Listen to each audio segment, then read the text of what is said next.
we want to integrate tan theta with respect to theta. And to do this, we're going to use the substitution u is equal to cos theta. Don't forget that tan theta is sine theta divided by cos theta. So we're integrating sine theta over cos theta d theta.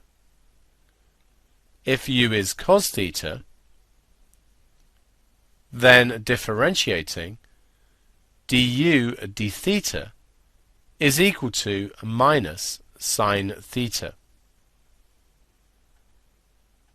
And separating the variables gives us that du is minus sine theta d theta.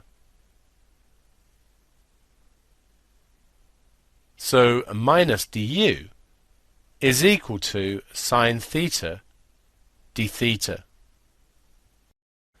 So u is equal to cos theta was our substitution. Therefore the cos theta here can be replaced by u. Minus du is sine theta d theta, so the sine theta d theta can be replaced by minus du. So this becomes the integral of minus du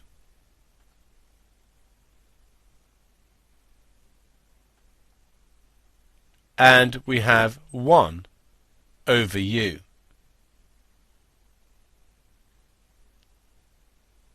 This gives us minus log u, and now we need to replace the u with cos theta, so we get minus log cos theta. Using our knowledge of logs, we can bring the minus 1 inside, giving us cos theta to the minus 1. And of course 1 over cos theta is usually written as sec theta.